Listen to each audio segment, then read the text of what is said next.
Good evening. I'm Dr. Vincent Baycoat. I am the director of the Wheaton College Center for Applied Christian Ethics. And together with our student development group and Taylor University and St. Mark's Glen Ellen, we welcome you to an event that we're very, very excited about. We live in a world that is increasingly given the label of being pluralistic. But we are in great need of wisdom as to how to live in that world, and particularly how to live in that world in a way where we can live with integrity in terms of our identity, especially our faith identity. And tonight we have two guests with us who are going to help us think through that challenge. To my far left is Eboo Patel, the founder and executive director of the Interfaith Youth Corps. To my immediate left is Skye Jethani, who has many positions with Christianity Today Incorporated and is also an ordained pastor. They're both natives of Glen Ellen. They both went to school together, and they both have thought deeply about this issue tonight. And it's a tremendous opportunity for us to learn and to engage them in dialogue. So before they speak to us, I'm going to invite Reverend George Smith from St. Mark's Glen Ellen to come and give us a word of prayer.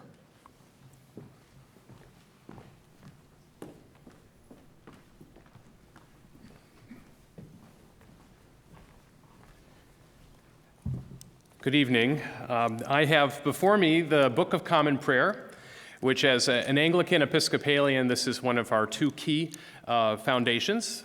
The other one, of course, is the Holy Bible. And I'd like to read a prayer for you from it. It is for the social justice. Grant, O God, that your holy and life-giving Spirit may so move every human heart, and especially the hearts of those gathered here tonight, that barriers which divide us may crumble, suspicions disappear, and hatreds cease, that our divisions being healed, we may live in justice and peace. Through Jesus Christ our Lord. Amen.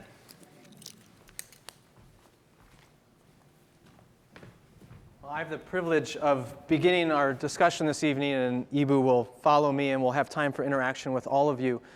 We're here to talk about the reality of religious pluralism in our age, but I want to begin with a story from an age past, about 800 years ago. In the 13th century, the Muslim and Christian worlds were in conflict with each other. Historians have called it a clash of civilizations. In that time period, the Crusades were going on. About 100 years of fighting back and forth as the Europeans tried to retake the Holy Lands from the advancement of Muslim armies in North Africa and the Middle East. In the middle of that, St. Francis of Assisi had a different vision for Christian-Muslim interaction, one other than battles and swords. So in 1219, he traveled with the European armies to North Egypt, and his desire was to present the gospel of Jesus Christ to his Muslim neighbors at least geographically, if not in the immediate proximity of Assisi. Against the wishes of the commander of the Christian army, Francis and another monk decided they were going to go across the battlefield barefoot and approach the city where the Sultan lived and ask to speak with him. And that's exactly what Francis did. Unarmed, barefoot, and wearing nothing but a robe, he went into the Muslim camp and asked to speak with the Sultan. This Sultan, who the Christian leaders had told him was a tyrant, was uneducated, and would probably torture you before they killed you. But Francis went anyway. And when the Sultan entered to greet this crazy Christian who had come across the battlefield barefoot, Francis greeted him by saying, "May the peace of God be with you." This caught the Sultan's attention, such a greeting from a Christian in a time of war. And then Francis introduced himself and his companion as ambassadors of Jesus Christ. The Sultan, knowing a thing or two about Christian ways at the time, realized this was a remarkable introduction. Francis did not introduce himself as an ambassador of the Pope or a representative of the Christian army, but as an ambassador of Jesus Christ. He understood that this man was coming as a representative of God, not a representative of Christian Europe. Well, Francis was also surprised by the Sultan. He turned out not to be a maniacal tyrant or an uneducated man, but a very subtle man, a student of philosophy, and very open-minded. The two of them engaged for days in exactly what Francis had hoped they would talk about, which was the gospel of Jesus Christ. The Sultan gave Francis free rein of his home. He enjoyed the warmest hospitality and was given an opportunity to share all he knew about the Christian faith, while the Sultan presented his understanding of Islam. And after multiple days together, the Sultan did not convert to Christianity, and Francis did not convert to Islam, but these two men modeled in a time of war a different way of interacting between faiths, one that was predicated on dialogue rather than destruction. In our age, we are seeing a rise in conflict and violence between the Christian community and the Muslim community. In some places, this has been a long-standing tension that's just simmered under the surface, but with recent political events bringing it to a rolling boil, like in the Sudan or in Iraq. In other places, however, it's a new sort of conflict as we see globalization and intercontinental migration happen. Muslim communities are growing in the West, and that's causing conflicts. You can think of recent events in Europe over the last couple of years where laws have been passed to prevent mosques from being built or from women wearing hijabs, or riots in the streets because Muhammad is depicted in a cartoon. We've seen it here in the United States. Just last summer, all the controversy over the so-called Ground Zero Mosque, the Cordoba House, and that pastor in Florida who threatened to burn the Quran. Now, that was an extreme example of tensions that are happening all over the country. In Nashville, there's a conflict going on about the building of a mosque. Right here in DuPage County, there are ongoing tensions about whether Hindus and Muslims should be allowed to build houses of worship. And some are accusing the authorities of discrimination. The tensions are rising. And this is why the story of Francis and the Sultan is helpful. Because if we don't look at another way of interacting, we too could fall into a trap of believing the only option is a clash of civilizations. That the only way that Christians and Muslims can interact is through conflict. There are certain powers in our culture today, both political, religious, even journalistic, that would like to see that clash happen. They have a vested interest in making sure it does. But just even using that term, clash of civilizations, is almost a self-fulfilling prophecy. In our imaginations, we can come to believe that the only way we can actually interact as faith communities is through conflict. We need examples of people who, like the Sultan and like Francis, want to carve out a different narrative, a different way that Christians and Muslims can interact, so that we can begin to imagine an alternative to just conflict. So my working premise in our conversation tonight, in my talk and in the time we'll interact, is this: peace in our world, stability in our communities, and even the health of the church requires that we find a more constructive way of interacting with our Muslim neighbors. And I believe in particular the evangelical community should be leading that effort. And what I want to talk about in the time I have left are two obstacles that are preventing evangelicals from engaging this good work. The first great obstacle, in my view, is fear.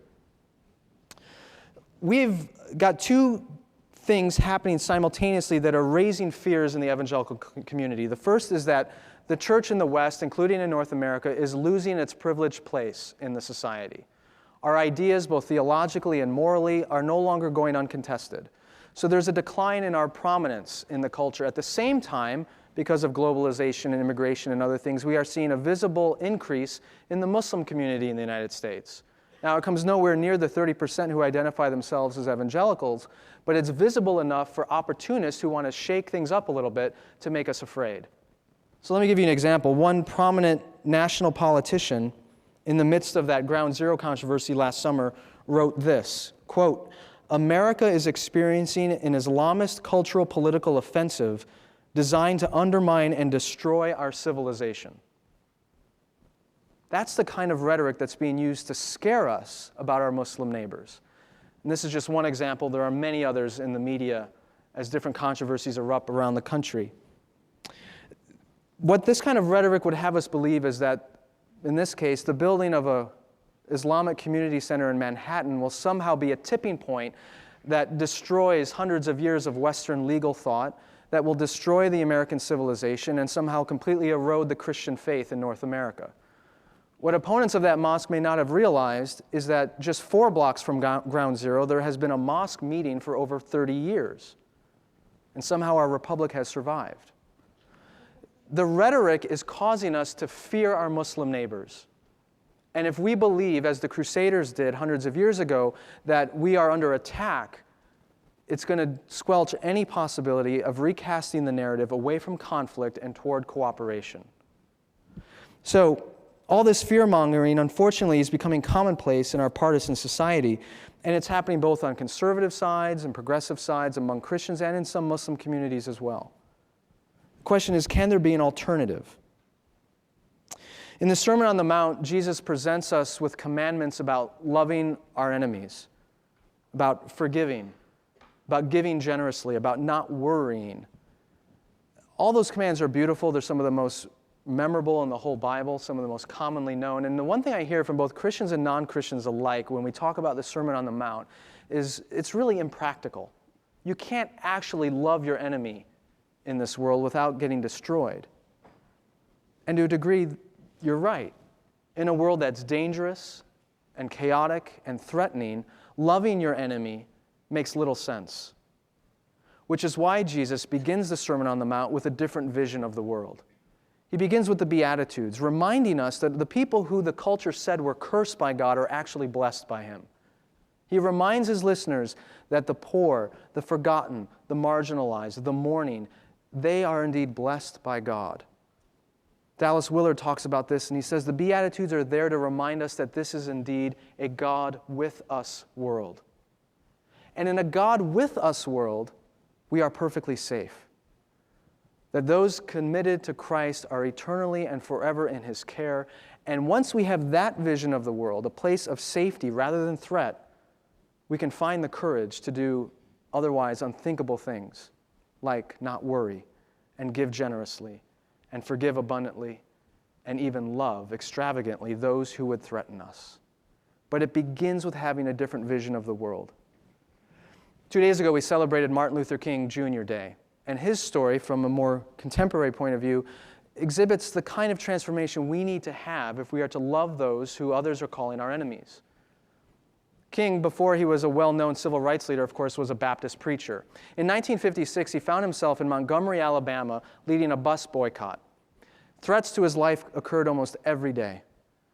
But on the night of January 27, 1956, he was awoken in the middle of the night by a phone call and the voice threatening him, telling him that if he and his family were not out of town in 3 days, they were going to be killed.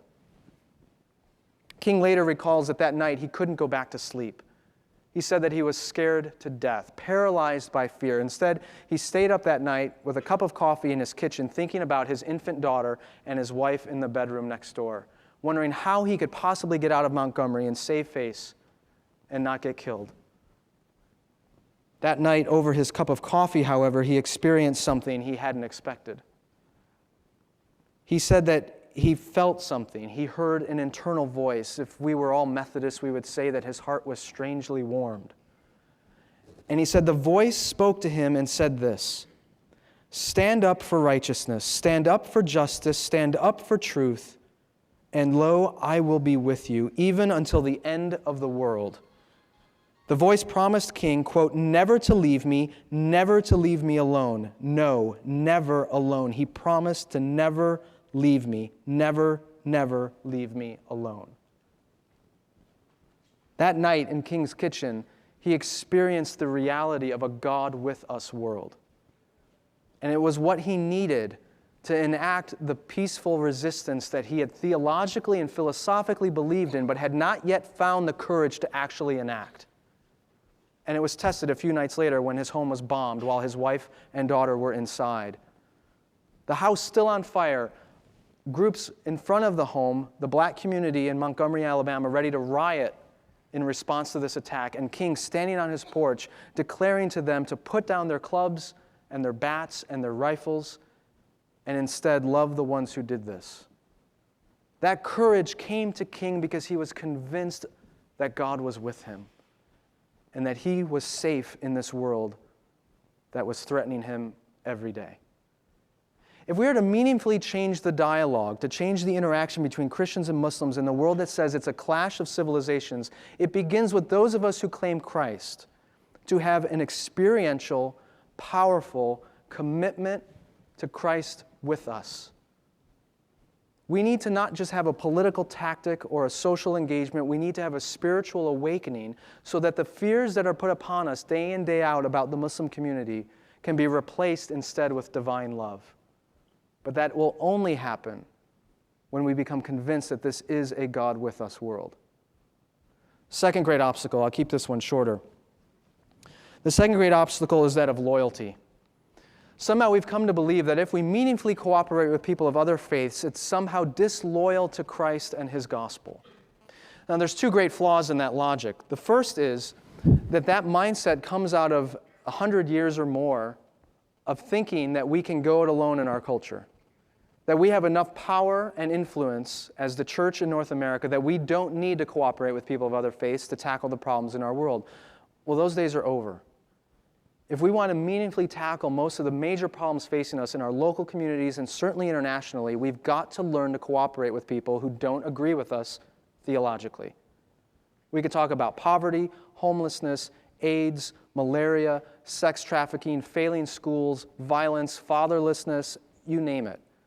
None of those issues can be tackled meaningfully with just the church engaged. The church needs to be there, but we also have to engage our neighbors of other faith. The second great error in this thinking is it comes out of 100 years or more of the American church being bifurcated along liberal and fundamentalist lines. The modernist fundamentalist controversy that happened in the early 20th century said that if you want to meaningfully engage with people of other faith, the liberal side anyway, said you need to diminish your distinctives of your own belief system, find the lowest common denominator, agree that all paths lead to God, and cooperate with others. This led to an ecumenicalism, which some have called ecumenia.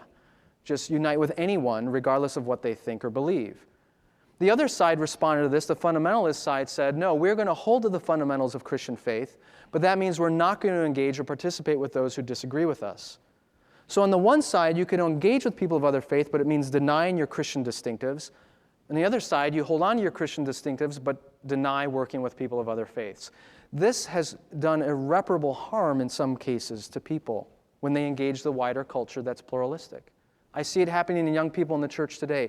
They are given no meaningful alternative. They feel like if I want to meaningfully engage people of other faiths, I have to deny my Christianity, or if I want to hold on to my Christianity, I need to isolate from meaningful engagement. What we need to do is begin to pave a new path, a third alternative, one which says, no, you can hold to your Christian identity, you can remain faithful and loyal to the gospel of Christ, and engage people of other faiths in cooperative work for the common good. Unfortunately, there are so few examples that we can really point to in our culture of people doing that young people aren't given a model for what that looks like. We need to begin showing that cooperating with other faiths does not equal disloyalty to Christ or the gospel. In fact, it's just the opposite. That it is because of our loyalty to Christ and his work in this world that we cooperate. Another way of putting it is, the reason why we need interfaith cooperation is not because we believe all faiths are the same, but precisely because we believe they are not. And yet we still share this world and must learn to cooperate with one another. Francis modeled this beautifully in his interaction with the Sultan. He went in identifying himself as a Christian, sticking to his beliefs as a Christian, but out of respect and care for his Muslim neighbor, he engaged around issues of faith in a respectful manner. So the world is being told that the only option for Christians is conflict, a clash of civilizations. As an evangelical and speaking with evangelicals, my message is it doesn't have to be that way. If we have a true encounter and presence of Christ with us, our fears can be taken away and replaced with even irrational divine love for our neighbors. And secondly, if we begin to pave a different way between the modernist fundamentalist, the liberal fundamentalist divide that's happened in the American church and show that you can be faithful to the gospel and cooperate with others, then real cooperation is possible with fidelity to the gospel.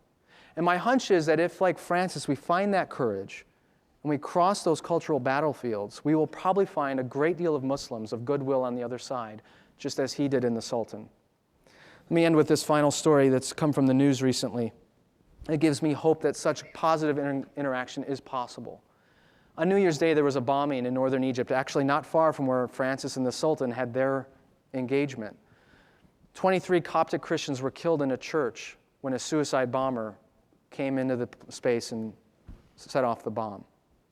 6 days later, when the Coptics celebrated Christmas on January 6th, the church gathered to worship, but all the Muslim neighbors in that community gathered around that church and created a human barrier around the church to ensure that the Christians could worship without fear of another bomb.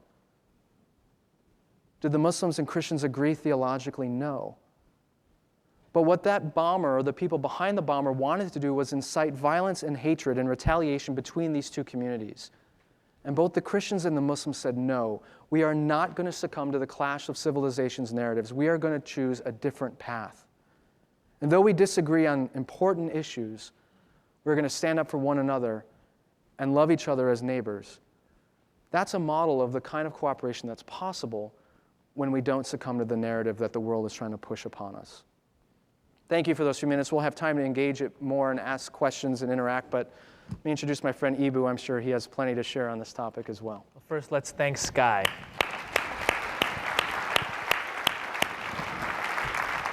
I could listen to you preach all day.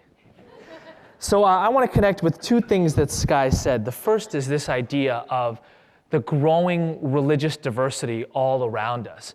I was just at the College of DuPage today. I grew up, 4 miles from here. In fact, Mr. Tillman, one of my high school teachers, is in the audience. I wonder if you're going to give me a grade after I'm done with this, actually.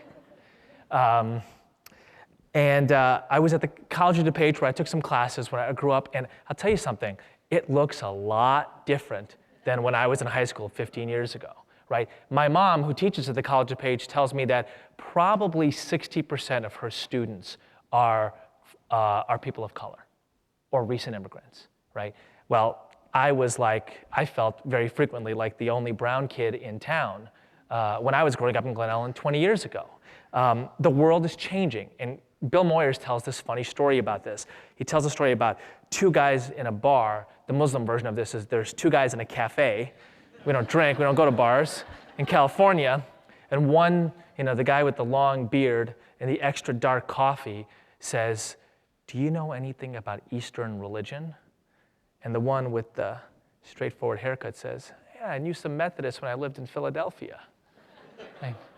So that story is about a different era in America, right? Because whatever you think Eastern religion is, it's probably not Methodists in Philadelphia, right? America has become, probably, scholars like Diana Eck from Harvard tell us, the most religiously diverse nation in human history. So just stop and think about that for a second, right? There are more people from more different religions who have gathered in this political entity than in any other political entity at any time in human history, right? I mean, Barack Obama speaks about this beautifully in the inaugural address. Our patchwork heritage is a strength, not a weakness. We are a nation of Christians and Muslims, Hindus and Jews, Buddhists and non-believers. And because we have known the bitter pill of civil war and segregation, we believe that the next chapter in global history will reveal our common humanity in ways that the previous chapter didn't. Okay? There's huge religious diversity in this country. Part two. America is, without a doubt, the most religiously devout nation in the West. So every single survey shows that rates of attendance at worship, rates of belief in God are 2, 3, 4 times higher in the United States than in Canada, France, Germany, England, Australia, our kind of sister post-industrial countries. And we live at a time in which the dominant narrative about religion, as Skye said, is the clash of civilizations. Right? I like to call it, there's 3 things. Either religion poisons everything, religions are fated to fight, or the Muslims are coming to get you. Right? Most religiously diverse nation in human history, the most religiously devout nation in the West at a time of global religious conflict. So who are we going to be? Right? Who are we going to be? Are we going to let what's happening between Sunnis and Shias in Baghdad, what happens occasionally between Hindus and Muslims in Bombay, the tension that still exists, and I was there just last year, between Catholics and Protestants in Belfast? Or are we going to let that pattern relationships between their diaspora communities in Boston? Or are we going to be America, right? That nation that John Winthrop, when he sailed across the Atlantic on the Arabella, spoke to his compatriots about. We shall rejoice together. We shall suffer together. We shall labor together. We shall be, as a city upon a hill, a beacon to the world. Right? The only way we get there from here is, as Skye said, to tell a different story about what it means to be religiously diverse together. There's this beautiful line in Susan Sontag's Jerusalem Prize address. Whatever is happening, there is always something else going on. Whatever is happening, there is always something else going on.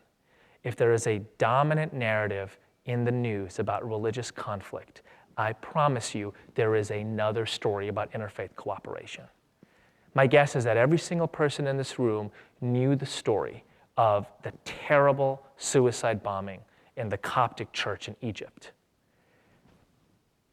My sad hypothesis is that far fewer knew the story of the hundreds, maybe over 1,000 Muslims, including the most popular evangelist in the most popular television personality in the Muslim world, Amr Khalid, the sons of Hosni Mubarak, the president of Egypt, who came to be human shields at that Christmas service some weeks later.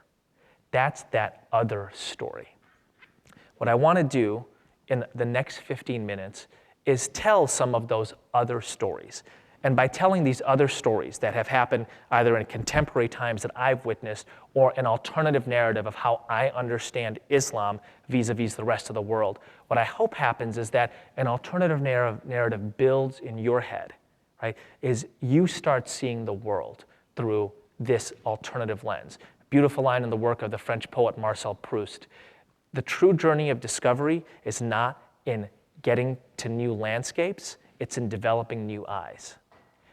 The eyes that I want to offer are the eyes of interfaith cooperation. Let me tell you these two stories.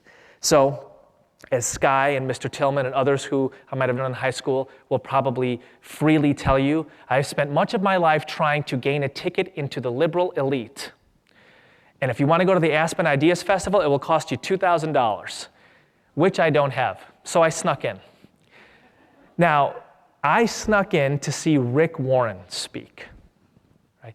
And the funny thing is, this kind of drove my liberal elite friends in Chicago a little bit nuts. Why would you sneak into the Aspen Ideas Festival to see that whack job fundamentalist? Right? And the funny thing is, they think that they're so multicultural and diverse that they have positive opinions about Muslims, but yet they'll take 30% of America who is evangelical Christian and call them whack job fundamentalists. That was a different conversation that I had with them. I sneak in, I sit in the back, and Rick Warren, probably the most prominent evangelical Christian in America, right? Some say he's the heir to Billy Graham. He opens by saying, I want to thank you for inviting me to this stage. I think that the currency of ideas is perhaps the single most important currency that we traffic in as fellow Americans. And I want to talk to you about my idea of the church's engagement with the world.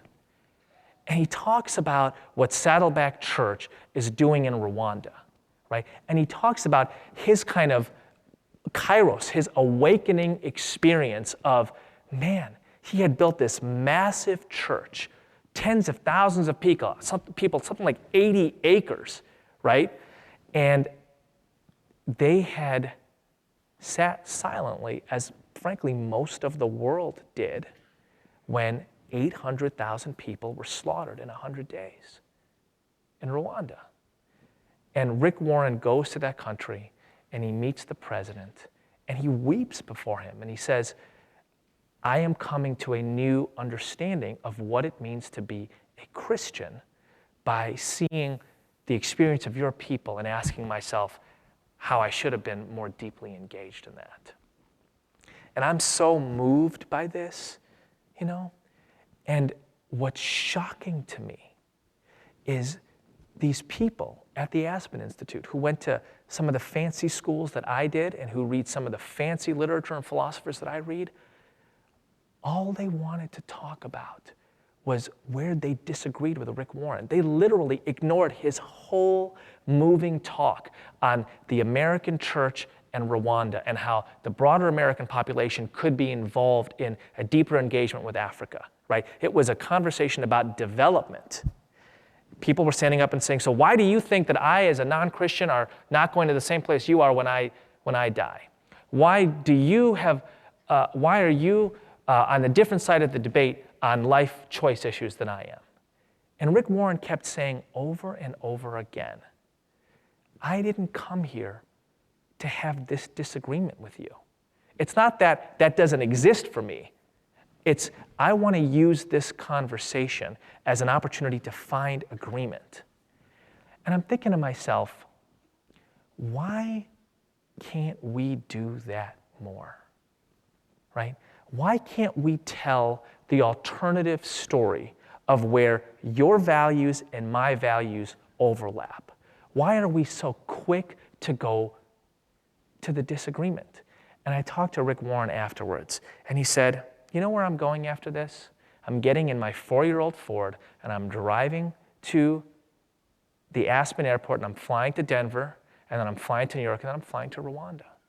And I wish I could bring some of these people with, because I want us to experience the theology of the hammer. I want us to experience the community of what it is to work together to better other people's lives. That's the conversation I think people from different religious backgrounds ought to be having. What is it that we have in common? And the single most important question about that is, how does your religion or your philosophical tradition inspire you to serve others? Let's begin with that. Second story. I went to a conference in Australia, an interfaith conference, and there was the television cameras were there and politicians were there, and what that means is they had to make it colorful. Okay? And here's what colorful means in an interfaith context. It means you get somebody as far on one side of the spectrum as possible, and from one religion, and you get somebody from a different religion as far on the other side of the spectrum as you can, and you put them on stage, and it's a cage match, right? And the guy that they got who was a Muslim was like 6'6", beard down to here, dark as night, tattered brown robe with a wooden staff. And I'm like, dude just walked out of a cave, right? Like he's like the picture of the 12th century medieval Muslim, right? And I'm sure the television cameras are like, oh, we are gonna love this, right? And the Christian guy that they got, South Asian guy, nice crisp suit, and put him on stage. And the Christian guy goes first. And he says, my experience in Pakistan is that I never met a single Muslim who was nice to me. In fact, I only knew Muslims who harassed me. They harassed my wife, they harassed my daughters, they burned our church at one point. And the only thing that I am grateful for is none of them truly followed the Prophet Muhammad. We Muslims say, may the peace and blessings of God be upon him. Because the Prophet Muhammad would have commanded them to be even more violent than they were to me. Okay, so I started an interfaith organization, right? And I'm like the nice interfaith guy, and my throat is tightening. And now I'm glad that my dude has a wooden staff. And he's the scary looking guy, right? And I'm like, wave that beard at him, And like I am literally writing down the verses of Deuteronomy I know that speak of violence. And I'm with crusades and I'm underlining it. I'm like, you tell him how violent his religion is. And the Muslim guy, true story, looks at him and says, I respect and love Jesus too much to say bad things about that prophet. And I admire Christianity too much to say bad things about that religion. And I only wish that I was present in your Pakistani city so I could have preached Islam to whatever Muslims who were unkind to you. And that room just changed. And the striking thing to me was how simple that was, right? I mean, basically, this guy just chose the simple path of not fighting fire with fire. He chose the simple path of saying, whatever you say about me and my religion, I am not, as the Quran commands me, to allow hate to let me swerve from goodness. Right? I am going to do what the Prophet Muhammad did, which is to speak admiringly about your religion. It's really a simple thing. Right? And that's the second way of talking that I want to commend. The first is to say, what are the areas that we share? I think the most profound of which is service. And the easiest question is, what about your religion inspires you to serve? Right? Tell me something you're proud of about your religion. And the second is, let me tell you what I admire about your faith. Whatever you might say about my religion, right? Let me tell you what I admire about your religion. Because in 2,000 years of Christianity, or 1,400 years of Islam, or several thousand years of Judaism, if I can't find something that I admire, well, frankly, that says a lot more about me than it does about the tradition. Right? There is this beautiful line that Sufi Muslims say of Jesus, that when Jesus was in the market and people around were insulting him, in return, he blessed them. And when he came back to his disciples, and his disciples asked, why and how do you bless people who insult you? And Jesus said, I give only what I carry in my purse. I want to tell 2 more stories and draw a couple more lessons before closing. Here is one story. It's along the lines that Skye was talking about, which is, what is our Christian obligation to those who are different, right? And when Skye was telling that, I couldn't help but think of Dietrich Bonhoeffer. Is that a familiar name to anybody here? All right, well, so Bonhoeffer, right, German patrician, aristocrat, grows up in the church, comes and studies at Union Theological Seminary, takes the last ocean liner heading from the United States back to Europe to act as a witness against Hitler's madness. And one of the things I find so rich about Bonhoeffer is that this pacifist created an assassination plot to take out Hitler. And he felt that his cost of discipleship, his Christian commitment, required him to do that. And there's a moment in Bonhoeffer's life that I think is one of the great utterances of the 20th century, Christian, Muslim, secular, whatever. One of the great lines is at a moment of particularly violent encroachment of the Nazis into Jewish neighborhoods, right? The smashing of shops, the intimidation of women and children, the beating and killing of men. And Bonhoeffer gets on German radio the next day, and he says, those who did not speak out for the Jews do not deserve to sing Gregorian chants. There is a justice requirement which precedes the privilege of worship in Christianity. Reminds me of a young intern who interned with us at the Interfaith Youth Corps this summer. I swear, I didn't hear Audrey say more than 10 words all summer long. A couple of my colleagues here from the Interfaith, did you guys hear Audrey say more than 10 words? She's this like kind of mousy, quiet intern, right? Who came from a pretty small community in rural California, described herself as a conservative Christian, read a couple of books on interfaith cooperation in a college class and decided that this was something that she felt called to as a Christian. And so she came to intern for us at the Interfaith Youth Corps, the organization that I founded, and participated in the projects that we have young people lead, which are interfaith service projects.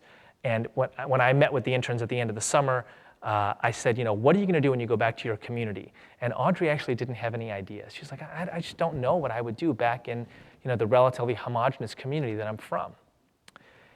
So she gets back, and a couple months later, she gets an email that goes to all the lay leaders of her church, 10 reasons why Muslims can't be American. They worship the moon god Allah, and therefore will never pledge allegiance to the American flag, and 9 other such things. And Audrey looks at this and says, I just don't think that this should be going around a church, right? And so she sends an email back and says, I interned at this interfaith organization over the summer, and I made friends with Muslims, and I learned something about Islam, as I did with Jews and Judaism, and Baha'is and the Baha'i faith, and secular humanists and secular humanism, and I did service projects with them, and I came to respect them, and they're my friends, and there are beautiful things in Islam. Right? And she sends this to the lay leaders of her church. And here's what she got back. Where's your Muslim costume? Do you go to Mecca University? Are you going to learn to hate like they taught you to hate? Audrey had grown up in this church. I want you to think about this, right? I mean, a lot of you go to church. A lot of you have grown up in your churches. You live in a community probably not that dissimilar to the one Audrey lives in Wheaton, right? Imagine the people that you know who taught Sunday school to you, whose kids are your best friends. Imagine getting this from them. Audrey left the church. She's like, what? I can't show up at this place. And I felt terrible, right? Because at like some deep level, I was like, wow, this experience at the Interfaith Youth Corps made her say this in this email, and it caused this reaction. And there's like big fights in the family because do her parents still go to this church? That's the discussion. Audrey's like, I can't go. Well, her parents are like, well, we helped build the church. Are we going to stop going? So I call Audrey, and I'm like, hey, are you okay? I'm so sorry about what happened to you. She's like, it's been really tough. She's like, I literally emailed with these kids 4 days ago, and they're not talking to me anymore, right? And she said, but I've been reading the Bible, and I have to tell you, Eboo, I feel like it's the most Christian thing I've ever done. It sounded like something Bonhoeffer might be proud of. Right? I want to close with a story from the Quran. So in the Holy Quran, in chapter 2, Surah 2 is what we call it, here's the creation story. God takes a lump of clay and gives it his breath, and that's Adam, the first prophet, the first human being, the representative of all humankind. And God says to Adam, you are my Abd and Khalifa, my servant and representative upon the earth, my vicegerent, steward. Right? This beautiful creation. You're the one who takes care of it for me. And God says to the angels, come, I want you to bow to Adam, the first human being, the one who I've made the steward of creation. And the angels say to God, why would we bow to a creature who will only fiddle and destroy? And God says to the angels, I know what you do not know. Just pause for a second. I remember in my coming back to faith, reading that passage, and it was one of those moments where I had to put down the Holy Quran and just like breathe several times, because what God was doing was vouching for our goodness to the angels, right? I know what you do not know. I gave this creature my breath. And God sets up a contest between Adam and the angels. God says to the angels, I want you to name the different parts of creation. And the angels say to God, The only knowledge we have is knowledge to sing the glories of your name. And God turns to Adam and says, you name it. And Adam can do it. The birds and the forests and the ocean and the animals. Adam can name the different parts of creation. What was that great goodness that God gave us? What was the nature of creation that God asked us to steward? It's diversity. What could we do that the angels couldn't do?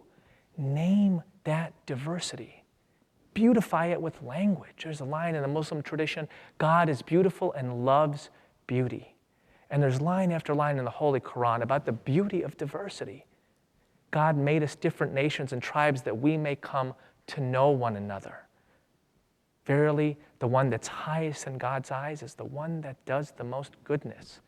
God says to the Prophet Muhammad, I sent you to be nothing but a special mercy upon all the worlds. I know that this is not what many of you know of Islam. This is what I know of Islam. This is what Sontag was talking about. Whatever is happening, whatever is in the headlines, there is something else going on. This is how the vast majority of us understand this tradition. Right? The classical Muslim scholars would teach their students this. If you are merciful to those on earth, the one who is in heaven will be merciful to you. The most common Muslim prayer, Bismillah ar-Rahman ar-Rahim. In the name of God, the all-merciful, the ever-merciful. Final story. I gave a talk at the Centennial Convention of the American Jewish Committee a couple years ago. And I was on plenary panel, youth voices of hope kind of thing. And one of the other people on the panel was a young woman from Rwanda, Yvette. And she said to me, why are you here? And I'm like, I'm the Muslim guy. I'm the Muslim interfaith guy. And she looked at me, she said, you are Muslim? And I'm like, yeah. And she reached out and she touched my hand and she squeezed it, and I could see tears in her eyes. I'm like, what just happened? And she's like, my people are alive because of your people. My family is alive because of Muslims. And I'm like, really? And I went and Googled it, Muslims in Rwanda. Right? Perhaps the only organized community who combated the Interahamwe, hand against machete, protected the Tutsis of Rwanda in their mosques, in their basements, in their attics, in their backyards, were Muslims. Whatever is happening, there is always something else going on. A couple years later, I ran into one of the leading muftis of Rwanda, and I asked him, I said, Wayne, you did this? And he said, of course we did this. And I said, why do you do it? Tell me why. He said, we're Muslim. Mercy, mercy. We were just trying to be merciful. May we take that as a lesson, to just try to be merciful. Thank you.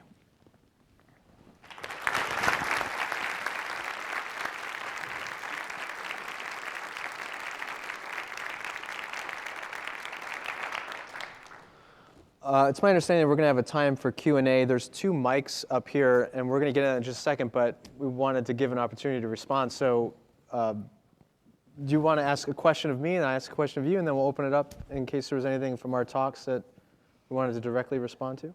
So, yes. When you talk to extremely intelligent evangelical Christians about interfaith cooperation, especially with Muslims, and they ask you the very pertinent question of, but I keep reading about Muslim extremism. Half the newspaper, the New York Times, is Muslim extremism, right? How can I cooperate with these people? What do you tell them? I'll answer that with a story, since that seems to be the theme tonight. Very shortly after 9/11, I was speaking at a church in the area here with I think it was a college group. It was a big church, large college group, and of course, I had been scheduled to be there before 9/11 happened, so I came and spoke on something completely unrelated, but afterwards there was a Q&A time, and because my background was one of studying different religions, I was a religion major in college at a secular university and spent a year studying Islam and other things. Some of the leaders of the church wanted to ask me questions about Islam for this group of young Christian folks who are just their first real introduction to Islam is 9/11, which is not a good introduction. So they're throwing me these softball questions, the leaders of this Christian group, saying, well, isn't Islam a religion of violence? And doesn't the Quran justify attacking and killing people who aren't Muslim and all these kinds of... And I realized what he was doing because there were a number of young people in this audience who, as they had told me in advance, were questioning their Christian faith or debating what faith they should adhere to. And so they wanted to give me these softball answers so that I could hit them out of the park and just tell everybody that Islam is this horrific, evil, terrible religion. And of course, with 9/11 in the recent history, that's just an easy thing to do. So I realized what was happening. I got kind of irritated because my personal engagement with Muslims had not been with the extremist sort. It's it's a unfortunate stereotype, and so I knew what they were trying to do, and I responded in a way which I slightly regret, a little bit, not entirely, but I got my Bible out and opened it up to passages in the Old Testament in which God commands Israel to execute large swaths of people. And my point, and I saw the pastor in the back, his eyes just got huge. And he's like, what are you doing? And I said, well, I just want you to see that we can take passages out of our scriptures, and if we take them out of context, we could say that Christianity or Judaism is also a religion of violence that justifies killing. And I said, there are people who are going to do that with the Quran and paint all Muslims with the same brush. I said, what we saw in 9/11 was some religiously motivated terrorists, but I don't think you should take just these folks and make it normative for all of Islam. Well, I got a chewing out at the end of that because I didn't hit the softball question out of the park, and I was not invited back to the church because I wasn't willing to just paint another religion with a broad brush. So what I try to do is I try to help Christians see that we as Christians throughout history and even in the contemporary world today, we're not monolithic. There are a great diversity of expressions of Christianity, some of which we are very proud of, like Bonhoeffer, and some which we are definitely not proud of, like the Crusades. So we can't just pick and choose what parts of Christianity we want to celebrate and then only pick those pieces of Islam or another religion that we want to condemn. There are things and histories and people and communities in Islam that are praiseworthy, even though we may disagree theologically, just as there are communities and times within Christianity which are not praiseworthy. So what I try to do is just help them realize that everything's a lot more complicated than what we might get presented in the New York Times or that we might get presented in a youth group in a church somewhere where there's just no room or capacity for depth of investigation. So that's what I typically try to do. Make sense? Perfect sense. Okay, well, let me ask you this then, because speaking of the image of Islam in the West right now, in a number of the controversies that have arisen in the last decade since 9/11, one of the things we hear regularly is, where are the moderate Muslim voices? Why aren't we hearing more publicly, and why aren't we seeing a different face other than the extreme face? So, I mean, for a number of folks here who may not have regular engagement with Muslims, you're it, buddy. So I'd like to ask you that question is, what's your perception as someone within the Muslim community of, Islam is being presented in a very one-dimensional capacity right now. What do you have to say to others in your community who think more like you do, who would like to see a much more merciful and moderate perception of Islam presented? Right, so I'm going to say a couple things, and then I'm actually going to ask the audience for some help on this, right? One is, I could literally name 100 Muslims who are public Muslims, right? Who speak, who have blogs, who have small books, some who have big books like Reza Aslan's book, No God But God, who feel like they shout themselves hoarse by not just saying, I think that the bombing of the Coptic church in Egypt is terrible, but who are proactively advancing an alternative understanding of Islam. And one of the questions we have is, why aren't you hearing us, right? And part of what the question, where are the moderate Muslims, it's kind of like asking somebody, when did you stop kicking your dog, right? There's no good answer to that question because you've already framed the situation as, I'm kicking the dog, right? So I feel like we start at a disadvantage with the question, that you are assuming that the 1.4 billion Muslims in the world are silently acquiescent to the terrible things about, the terrible things we see in the headlines about Islam. Let's say two detailed things about this. Here's detailed thing number one. Why do, just kind of an open contemporary history question. In the contemporary world, which is to say post-World War II, anybody know which movement invented suicide bombing? I would say post-World War II, post the Japanese kamikazes. Tamil? What? Tamil? That's right. Sri Lanka? The Tamil Tigers in Sri Lanka.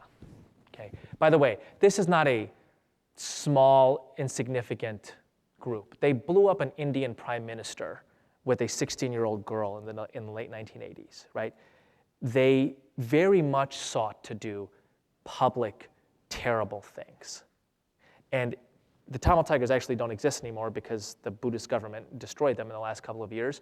But when they did exist, they were very angry at Muslim suicide bombers because they thought to themselves, why are those guys getting all the attention?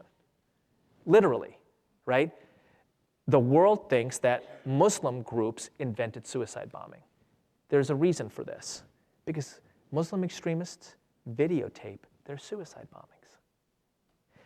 Think about how nuts this is. Somewhere in the hills of Pakistan or Afghanistan, there's Osama bin Laden, and he's got Qurans and Kalashnikovs and video cameras. Why is he taking the extra trouble to lug around video cameras? Because for him, the beheading isn't the thing. The thing is the videotape of the beheading.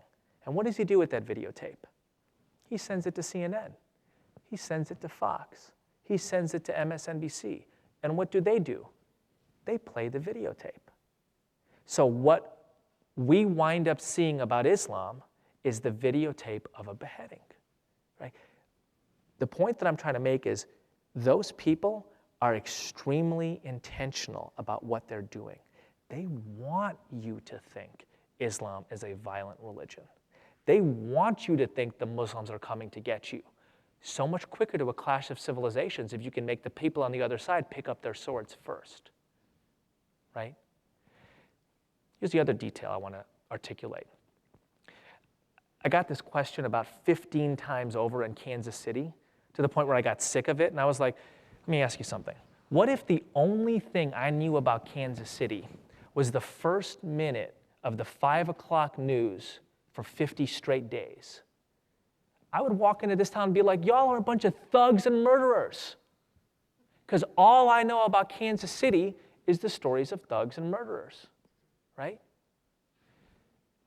Please don't get your news about a 1,400-year-old religion with 1.5 billion followers from the evening news or from the headlines in the paper, especially when extremist movements in that religion are trying to generate those headlines. Does that mean it's not a problem? Of course not. It's a problem, right? Does that mean it doesn't exist? Of course it exists.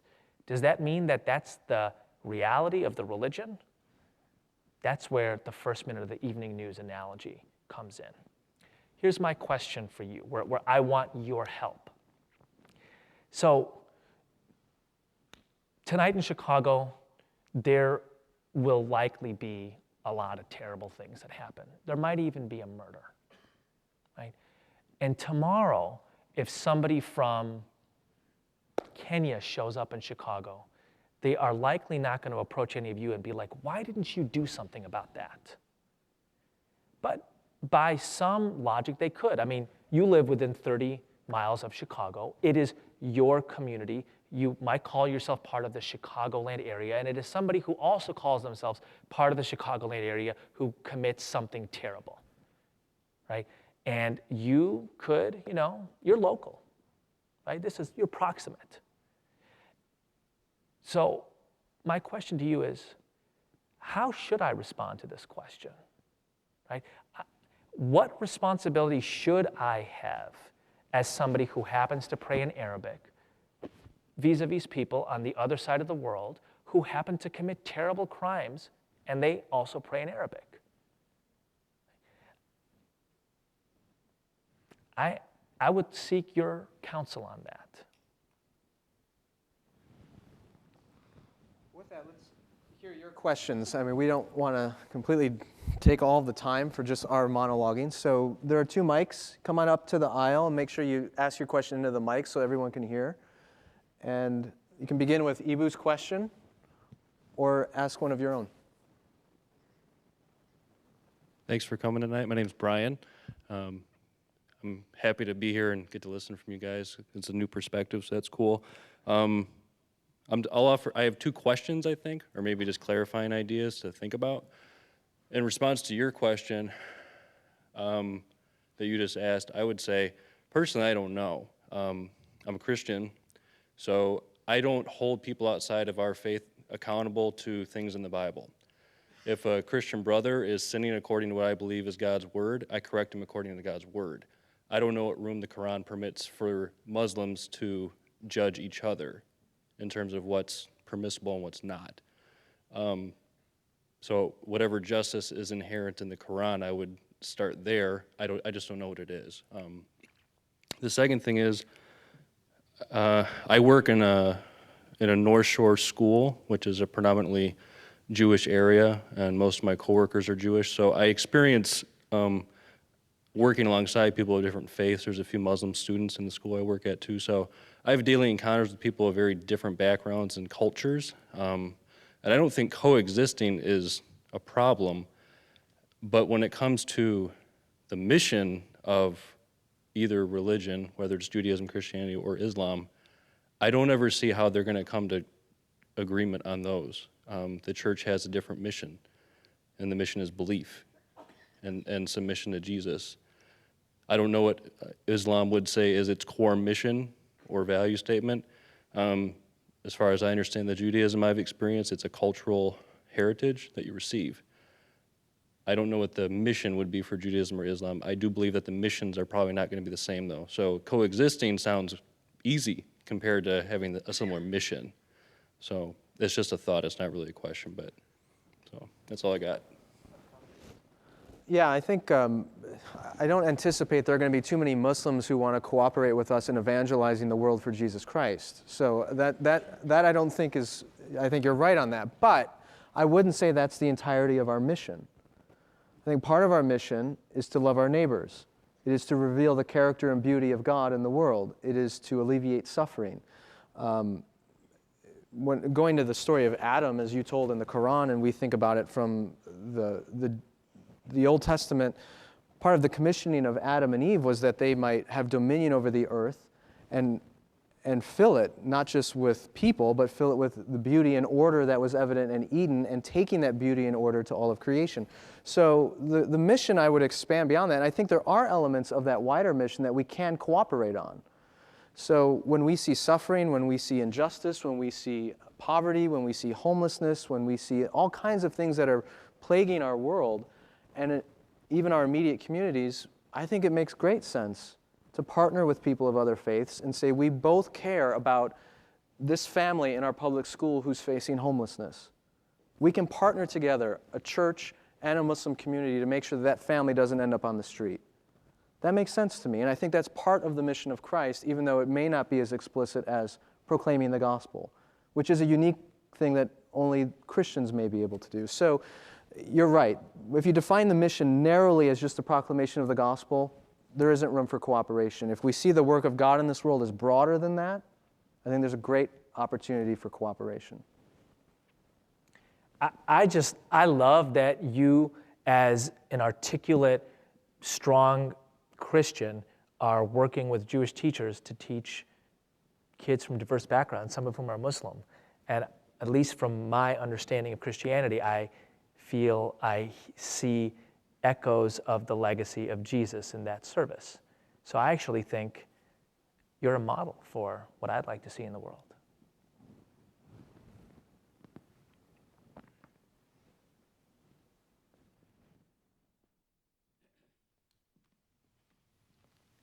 Good evening. Thank you very much. My name is Imam Inamul Haq Kausar. I'm the Imam of Glen Ellen Mosque, and I'm very much pleased to hear that comments by both the speakers. It is excellent. As coming together is concerned, Muslims, Christians, and Jews been together for centuries. There are so many things common as Islam is concerned. We believe in the same God. Holy Quran says, tell them that your God and our God is the same God. And we all Muslims believe in the all, like Old Testament and the New Testament. And whenever we say the name of Jesus, we say alayhi salam, which means peace be unto you. We have all respect and honor. 36 times the name of Jesus is mentioned with all respect and honor. There's one complete chapter, or you can say book, in the name of Mary, with all respect and honor. So there are so many things that are common as Islam and Christianity is concerned. I think we should be talking about the commonalities. And this is what is need of the hour. And very recently, like last month, the month of November, we had interfaith. I wish I should have invited you there. And there was a good gathering at our mosque. George Smith was also one of the speakers. We invited all faiths get together and talk about peace. And the topic was, how can we achieve love, peace, and harmony in our diverse society? And it went very well. The mayor of Wheaton also attended the convention, and there was Sandy P. Host, the state representative. I think this is what is needed, that all faiths get together and talk about the commonalities. I think we will overcome this problem, and it's not a very serious. There are so many things common, and I think we can work together, we can live together. And as religion, Islam means peace, I think it gives the message of peace. Our greeting is Assalamu alaikum, which means peace be unto you. And I'm sure you know that we Muslims hate nobody. And I belong to Ahmadiyya Muslim community, and I would say that we are in forefront holding the interfaith meetings all over the world. Since 1896 it started, and now in 1939, all over the world we are holding it. And this is what is needed, and I'm sure if we do have these kind of meetings, it will work very well. And thank you very much for your very good comments. Thank you.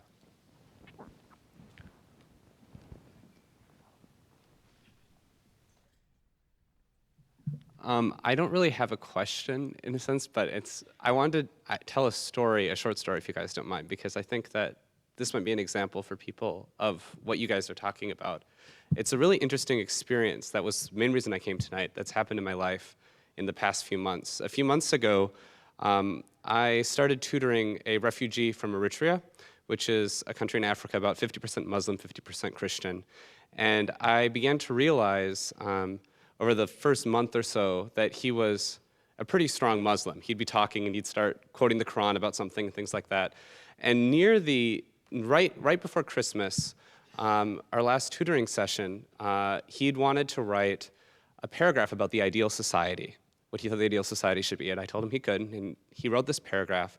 And I read it right before I went home. And in that paragraph, he wrote that in the ideal society, we would all be so aware of God's blessings and mercy on us that we would turn aside from pride and envy and greed and live our lives humbly serving and loving other people, which to me was a beautiful statement of what I think God calls Christians to live, and better understanding of how I think God calls Christians to live than a lot of so-called Christians actually do or act. And so I went home over Christmas and I prayed, I sent out an email asking people to pray that I could have conversations with him, because I would, as a very conservative Christian, I would like to convert to Christianity, but I also want to respect him, I wanted to talk to him. And I came back, and after Christmas we met, I went over to his place for the first time for tutoring, and he didn't want to do tutoring, he wanted to talk about God. He wanted to convert me to Islam, spent a lot of time evangelizing me, telling me that he believed that he could tell that I loved God, but he believed that I was deceived by Satan and that I was going to hell, which I told him, to some extent, I believed the same about him. And what that's turned into is, over the past month, We've been meeting once or twice a week, each of us working on reading the New Testament and the Quran, talking about it, praying about it, and also just spending a good time together, playing games, watching YouTube videos, hanging out. And I think that if more people would try to do that, you could find that you can find people who believe very strongly, and even though you may believe they're wrong, you can see their heart and you can interact with them in a very personal way and really still strongly hold to what you believe, because we both admitted in, I think, our first conversation about God that we both wanted to convert each other, and we both didn't think we'd ever be converted. So that's just to encourage people to pursue and to actually develop personal relationships with others. Thank you for sharing that. And it's a beautiful example, a modern-day retelling of Francis and the Sultan, in that most of us think that to have meaningful engagement with someone of another faith, we all need to deny our religious identity and keep it buried and not bring it forward. And there's an example of our religious identity is right out there. I'm a Christian, you're a Muslim. Let's talk about this, let's debate about this, let's learn about one another, let's respect one another, let's even try to convince the other person, but do it in a context of friendship and love, and that's exactly what we need to see modeled more. First off, I'd like to say thank you to Mr. Patel for coming here to Wheaton College. I know it's a very Christian environment, and I really respect and appreciate you being here and the courage that shows. I guess my question... I grew up around here, and I went to a concert here. And when I was like, why is everybody so still? And somebody had to tell me why. Yeah. But thank you. It's great to be back. I guess I'm interested in hearing both your sides on this question from a Christian perspective and also from the Muslim tradition. And that is, what do you see a place like Wheaton College, a Christian environment, what do you see organizations like the NAE and other Christian organizations, what do you see as their role in the future in terms of this interfaith dialogue, when it seems, coming from a Christian tradition, that we don't seem as concerned or as interfaith dialogue being that big of an issue. So I guess just from both your perspectives, what is the role of a place like Wheaton and larger organizations that represent the Christian tradition? I'd say this for 5 years. I'm so glad you guys, my colleagues in the interfaith are like, he's been telling us for 5 years. Now he's finally gonna be able to tell them. So I think that evangelical Christians are the single most important culture-shaping community in America. Right? I think that the things that this country takes seriously, coast to coast and through the middle, are things that evangelical Christians take seriously. I think that in the last 30 years, many of the great people that America has produced have been evangelical Christians. I think Bill Hybels is one of these. I think Rick Warren is one of these. I think Bob Roberts is one of these. I think Brian McLaren is one of these. I think Jim Wallace is one of these. I think Joel Hunter is one of these. Here is why I think that. Because they have taken a tradition which is stereotyped as, wrongly, but stereotyped as narrow. And they have been able to connect the particular to the global.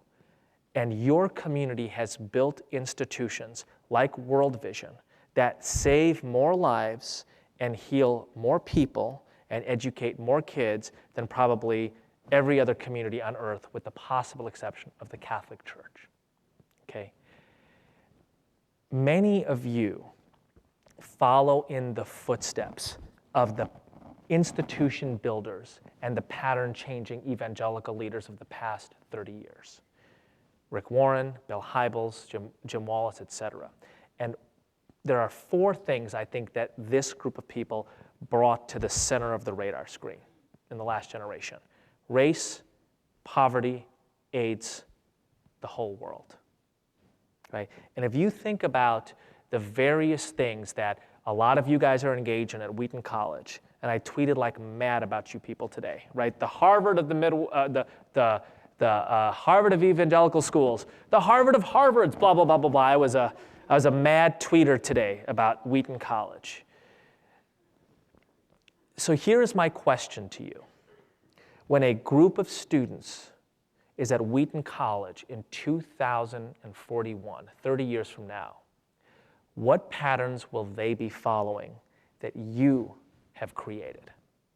What institutions will they be improving that you have built? And what I want to submit to you is, just as AIDS was a new and therefore signature issue over the past 20 years, of course it continues to be, right? And just as the engagement with race is frankly the signature issue of America for 300 years, right? And just as the church's engagement with the world has grown with galloping speed over the past 30 years, I think that the interaction between people from different religions is the core problem of our time. The faith line will be the challenge of the 21st century, and I do not see this world or this country coming anywhere close to solving this unless somebody in this room becomes the Bill Hybels of this issue, the Rick Warren of this issue, unless there is a world vision, a Sojourners, a Saddleback, a Northwood built to this. I think that evangelical Christians who right now, one of the most common discourses at interfaith conferences is, where are the evangelical Christians? And what I tell them is, oh, you have no idea, they're coming, right? And when they get here, when they realize this is a signature issue, you will do for interfaith cooperation what your community has done for AIDS, for race, for poverty, for the world. You will put it on the center of the American radar screen, and that's when we will start making progress. And I ask you this, begin soon. Begin soon, because lives are being lost as we speak, and this country and this world needs your leadership on this. He's made a great case for it from outside the church. Let me make a case for it within the church of why this kind of cooperation is, and I touched on this earlier, but many of you have probably seen the statistics about the exodus of young people out of the church in America, and some people say, oh, it's inevitable, it's going to happen. The Southern Baptists right now are scrambling because for the first time in their history, their baptism rates are not even keeping up with the birth rate. So the largest Protestant denomination in the United States is shrinking. They're not even able to hang on to their own kids. So there's this exodus of young people out of the church, and everyone's trying to figure out what's going on, why is it? And I don't pretend to have the simple solution or answer to that, but I think one component of it is that for many generations now, we as the church have had this privileged position in the society, which means we have more or less had the luxury of being able to isolate ourselves from other groups and still function pretty well because we have created all of these institutions, whether they are colleges, schools, hospitals, you name it. Well, I think one thing we're failing to do is really prepare our young people for how to engage meaningfully in a pluralistic society. So they have an experience in the church, and this was sort of my experience growing up with one foot in the church and one foot out, is in the church I heard one vision of the world, but then I'd go to my public school, or I'd even go into my family, which was more diverse, and realize that that vision that I'm hearing in the church doesn't look at all like what I'm experiencing in the reality of this world. And so when young people grow up in this isolated vision of an evangelical world, and then they start venturing out into this very, very diverse world, they're unprepared. Apart from, I'm supposed to try to convert these people. That's pretty much the extent of what I was told about how to engage with people who aren't Christians. So somewhere along the line, we as the church, if we're hoping to make strides in retaining young people and giving them a different vision, we have to learn how to equip them to hang on to their identity as a Christian and yet engage meaningfully in a world in which that identity is going to be questioned continually. And it doesn't mean just giving them apologetics to defend it when it comes up at the lunch table. It means giving them resources rooted in their faith in Christ to cooperate with, respect, partner with, dialogue with, play Xbox with their friends and neighbors who are not of the same faith, without putting their identity as a Christian up on the shelf, but putting it out in front. So for me, this issue, it has global implications, it has national implications, but it has implications for the future health and mission of the church itself. If we don't start learning to listen to and cooperate and respect our neighbors of other faiths, We're going to short circuit the bridges that can be built toward mission, and we're going to alienate the younger generation that's doing this intrinsically already in their engagement in the world when the church is silent on it. We've got to learn to talk about other faiths in a more robust way apart from they're wrong, and we need to convert them. We can hang on to those theological distinctions, but we need to start talking about them in a more holistic way as if they really are our neighbors and not just the object of our evangelism. I think we have time for one more question.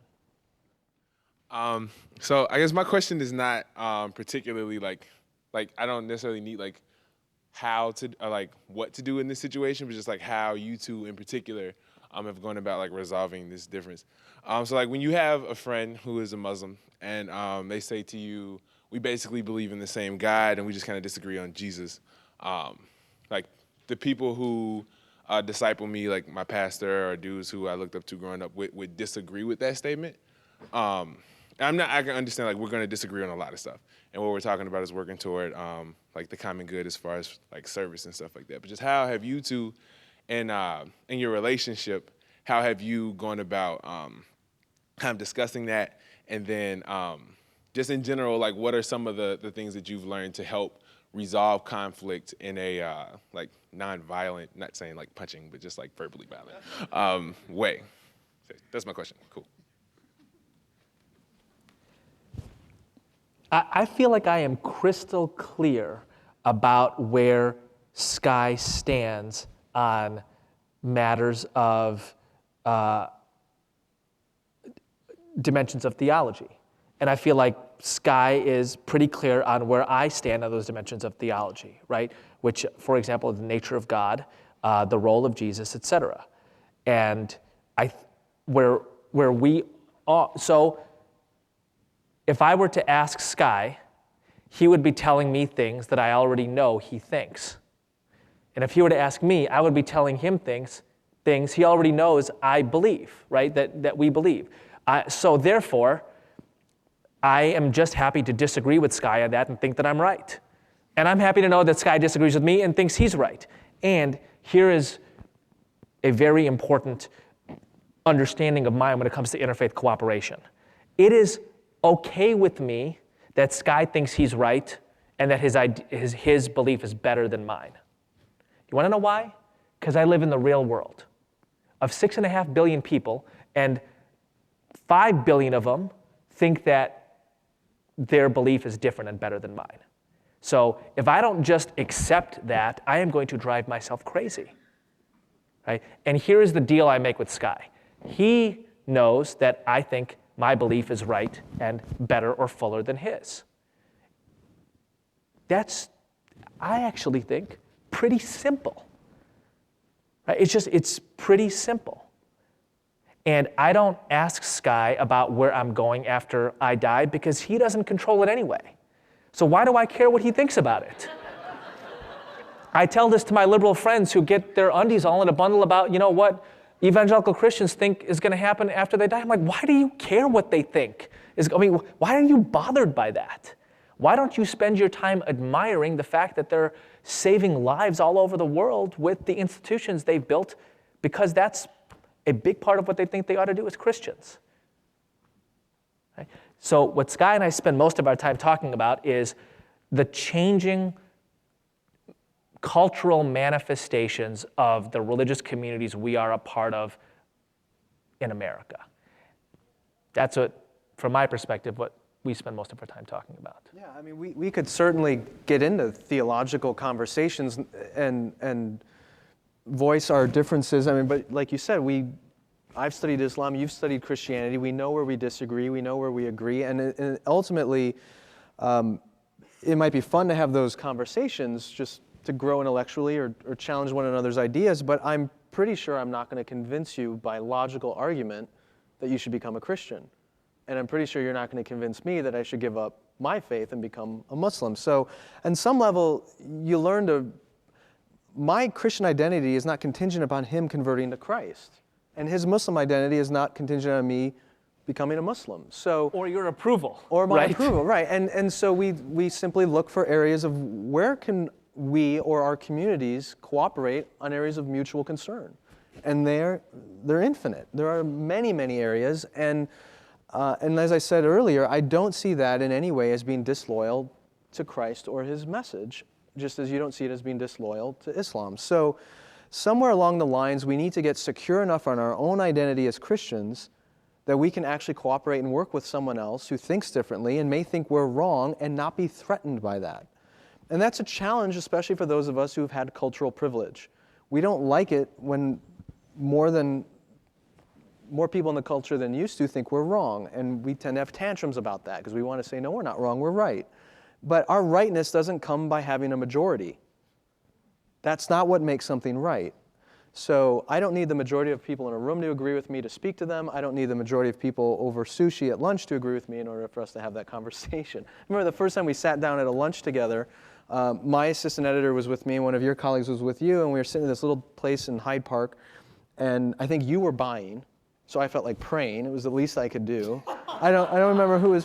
Is that going to be our deal for the rest of our something friendship? like that. So I don't know. I think I'm getting the short end of that stick. So I said, can we pray? And so I prayed over the meal, and we went out, we're having this great conversation, the four of us, and you halted, and you stopped me in the middle of our conversation, like an hour into it, and you said, Skye, I just want to thank you, because at the beginning, when you prayed for a meal, you prayed in the name of Christ. And I said, I'm a Christian, that's what we do. And you said, no, the fact that you were willing to own your identity as a Christian meant it was safe for me to own my identity as a Muslim. And that's what we mean by, let's own our identities, not suppress them and say, oh, I got to hide the fact that I'm a Christian because I'm with somebody who isn't, or I have to hide the fact I'm a Muslim because I'm with someone who's a Christian.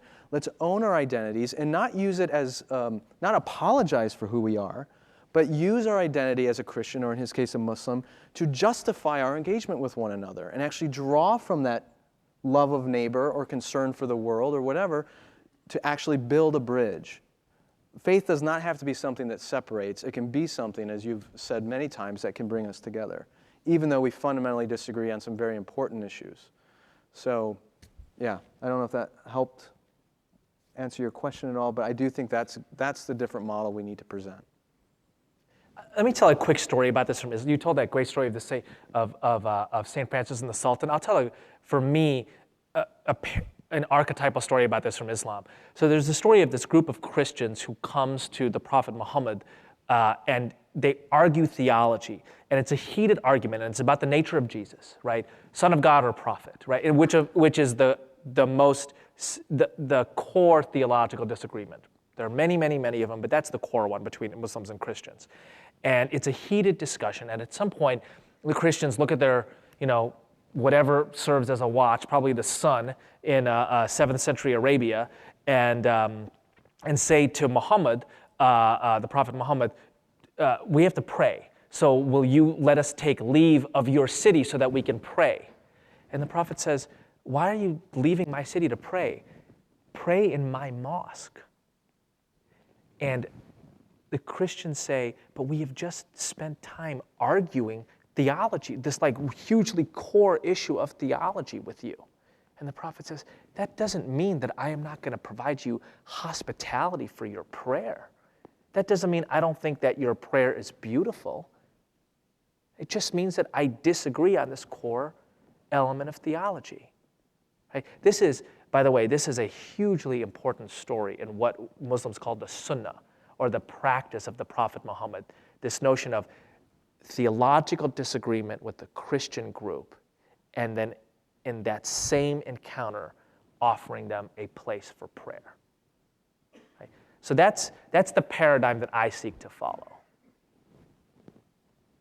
Well, I think our time is pretty much expended. So thank you all for coming out and listening. We're going to be around a little bit. I think, Eboo, you have a book table in the back. Thank you for mentioning that. Yeah, happy to. You should pick up his book. It is worth reading. And if anyone would like to dialogue a little bit more, I'm sure we'll stick around for a little bit and talk more. But thank you for joining us. I hope this was helpful. Yeah, thank you. It was big fun. Take this on the road. Let's do it again.